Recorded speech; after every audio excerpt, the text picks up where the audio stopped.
The Fortnight of the Apocalypse, Chapter 104, Invasion of the Underworld. And it was impossible to hide their amazement at that feeling of wonder, as they were all amazed at the incredible and surreal scenery of the underworld.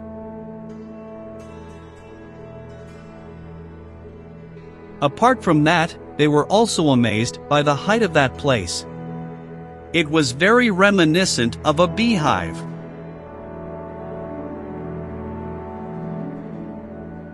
However, suddenly, Percival remembers something, a memory from that place. The little Percival was on Zeldris' lap and was looking at that cliff full of caves. You must be surprised at the number of holes, right? I think you would be blown away if you knew how many there were. This is a relief that has existed for more than 3,000 years, and each of those holes connects to a certain place in Britannia. But now, we need to find out which hole you came from. And until I can do that, you can stay here with me. With Zeldo? Asked little Percival. And Zeldris answered, yes, with Zeldo and Gaeta. And back to the current scenario, confused Percival pronounced the name of that person, Zeldo. And realizing that Percival was acting strange, and asks what the problem is. But he thinks he understands how he feels. After all, that place scared him too. However, very enthusiastic Percival starts to say that that place is very old, and that each one of those holes connects to a place in Britannia.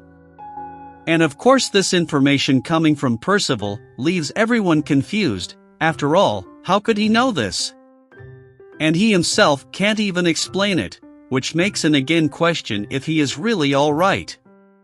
However, there was something really strange going on in that place, and when they realize it was already too late. A strong gust of wind behind them throws everyone out. Percival, Lancelot, Gawain, Tristan and all the others begin to fall in free fall, towards certain death.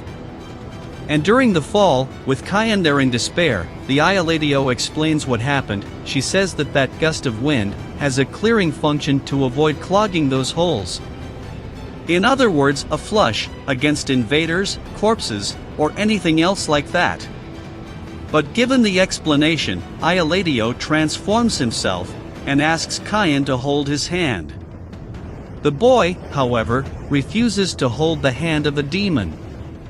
But Iolatio then questions whether he would rather die. And to the sadness of many there, Cayenne chooses to live, and holds Iolatio's hand. However, the boy was of course also worried about Tristan, and as he shouts his name, he soon realizes that the prince was not only okay, but with the Isolde in his arms. But not everyone was safe yet. Sylvan and Escaner were still in freefall to the despair of Tristan, who could not help them. However, Gawain quickly begins to recite a spell. Wing Charm. And from horse, they evolve into Pegasus. And N, who is already safe thanks to Percival's magical power, is amazed with the evolution of her little horse, while Donnie thinks he looks more like a winged pig than a Pegasus. But this doesn't shake the confidence that Sylvan has now. Or does it not? For suddenly a huge demonic creature appears flying towards them. And in desperation everyone pleads for Sylvan to flap his wings with all his might to escape from that monster. And Sylvan flies away, saying that he is the fastest Pegasus in the world. But not once again, because they are easily caught up. However, that creature, before attacking them, feels something familiar.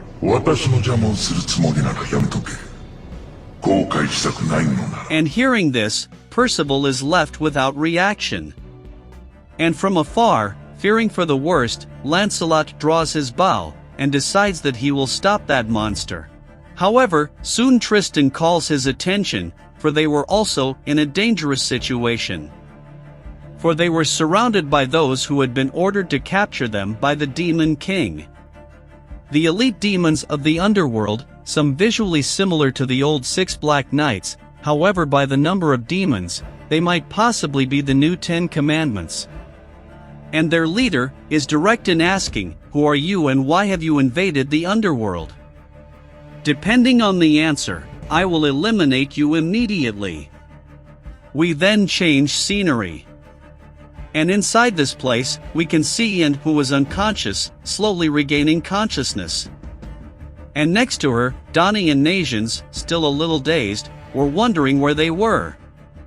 Then they all hear someone calling out to them. It was Percival, who was running very happily towards his friends.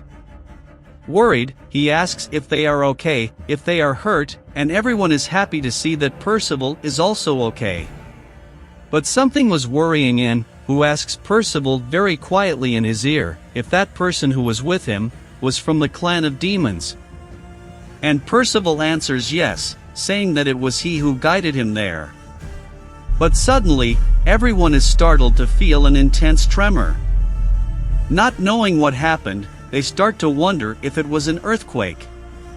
However, soon they are surprised again by an imposing voice that says, "I doubted when I heard it, I even thought I would never see you again."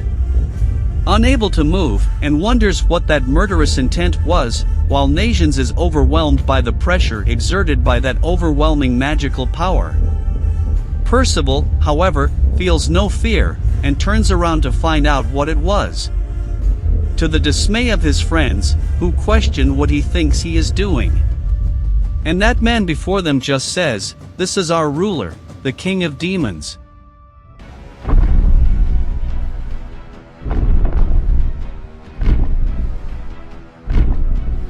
And before them stood this colossal and imposing being, a dark magic they had never felt before. And as Ian, Nations and Donnie cried out in desperation to stand before the leader of all monsters, Percival calmly said, "That feeling, that voice. I remember them." And again, no one can understand Percival, why he was saying this. And when finally Zeldris, the king of the underworld, comes to his senses, Percival can finally remember everything. We will meet again someday, Percival. Goodbye, Zeldo. Zeldo, is that you? It's Zeldo, but that's what you used to call me back then. Zeldris finally reveals himself to his sudden guests. And while everyone is surprised but relieved that Percival knows the ruler of the underworld, Percival in turn is happy to meet this person again. However, not everyone was happy about that moment. Percival knew the demon realm before he went to the finger of God. His childhood, surrounded by a veil of mystery, is slowly being revealed. Continued in the next chapter, entitled, Welcome to the Demon Realm.